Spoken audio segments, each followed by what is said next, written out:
This is going to be the first of 3 series exploring the different stages of a breakup. There's 9 in total, so there's going to be 3 stages in each video.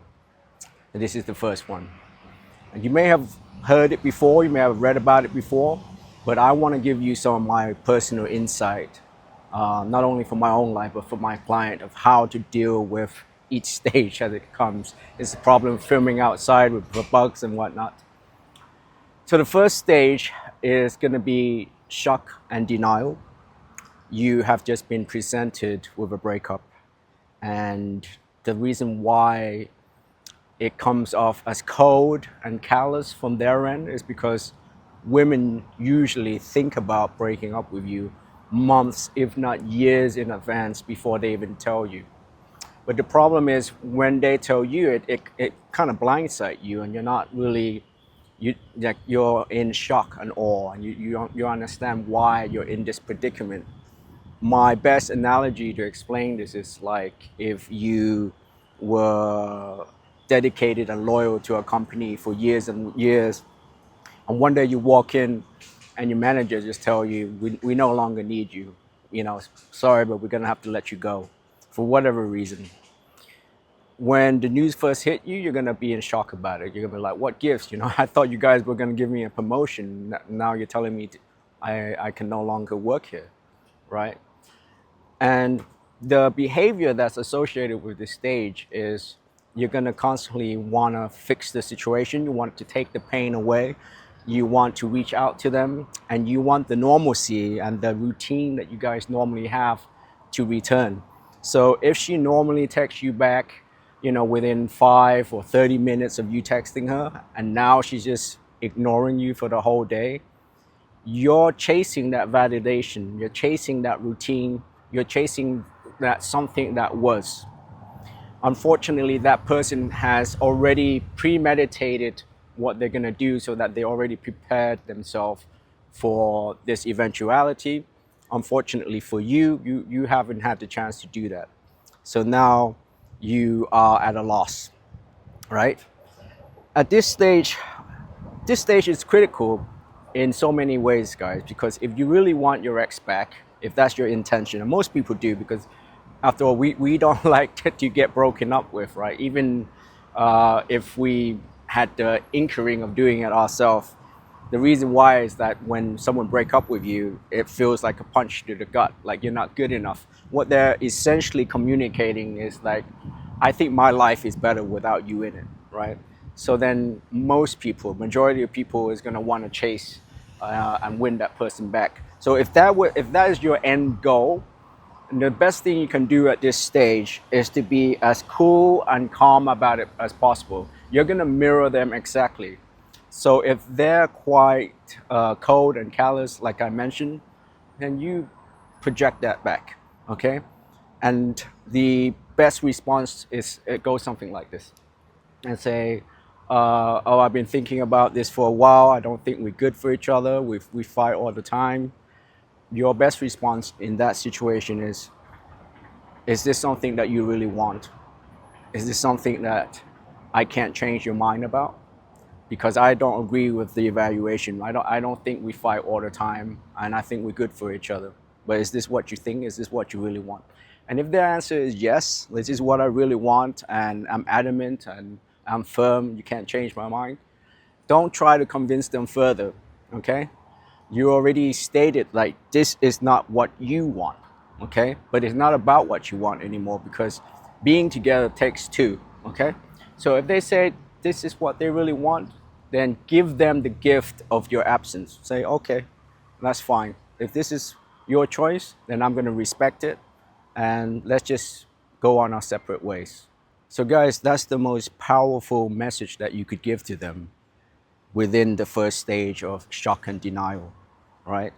Is if this is what you really want, then I respect you enough to give it to you, okay? So what happens is you carry that dignity forward.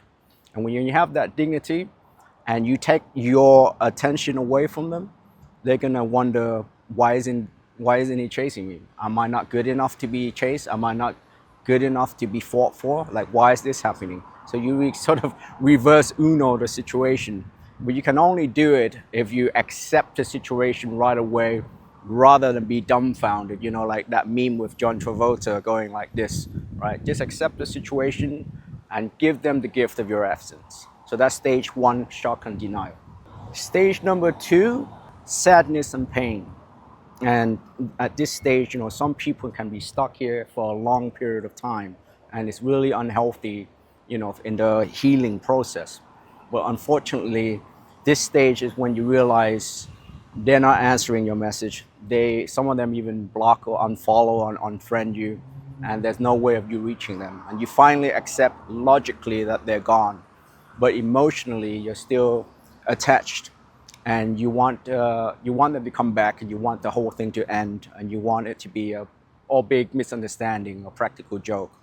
But unfortunately, guys, if they have already made their mind, the person who choose to leave you is rarely unable or unwilling to come back to you, and it's just something that you have to accept.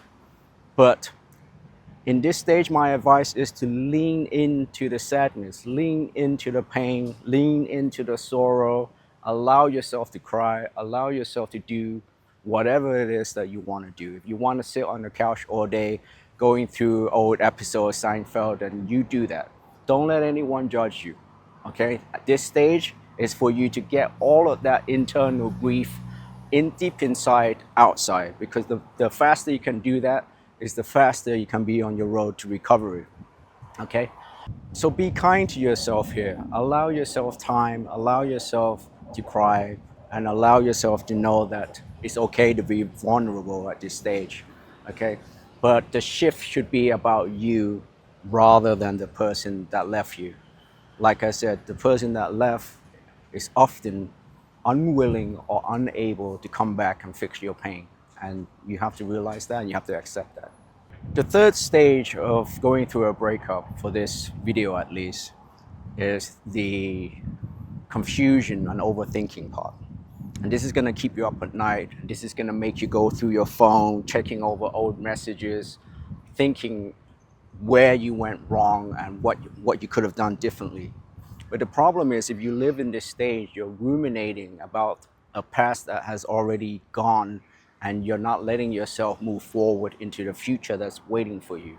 And I tell you, I like my clients this, and I've been through this myself, is that don't ever let the person who left you keep you from the person who's coming towards you. Like it's one of the fundamental truths, like in dating and in life in general, is that if you don't allow yourself to heal and move on, you're not opening that door so that others may come in. You're trapped yourself in this purgatory of chasing after someone that doesn't want to be in your life. Because when someone break up with you, what they're fundamentally communicating to you is, my life is infinitely better without you in it. And the sooner you accept that, take them down the pedestal, the faster and better it's going to be for you in the long run, right? But in this stage, you know, try not to play detective, try not to overthink, and try not to think of the what ifs in terms of things that you can't change. And what I really want you to do at this point is imagine the what if of the things that you can change at this point. So you've been through the shock and denial stage, you've been through the grieving and sorrow stage, and now you're at the stage when you're overanalyzing what has happened. Instead of overanalyzing what has already happened, how about starting to analyze and plan ahead for things, the better things that are going to come in your life? And I promise you guys, the reason why you're feeling so bad and you want that person back is that when they left, they took a piece of you with them, and you think that piece is irreplaceable and that you can never recreate that with someone else. But that is a lie. I'm telling you right now, that's a lie that you tell yourself, okay? And it's gonna keep you trapped in that torment. What you wanna do instead is accept truth, is that both you and her came together in that relationship, and you made that relationship yours. It took your love and her love, right? It's not just either or. So in knowing that you have half of that element, you could find someone better, more compatible, who's gonna love you and not gonna leave you, okay? And you're gonna formulate a new bond. But you can't do that if you're still attached in that energetic and ruminating stage of missing the person from the past. So those are the first three stages of a breakup. Join me for part two for the next three stage. And I appreciate if any of the things I said resonate with you, like and subscribe. Tell me where you are in this breakup stage, okay? And let me know how you're dealing with it, and I will respond to you. Take care.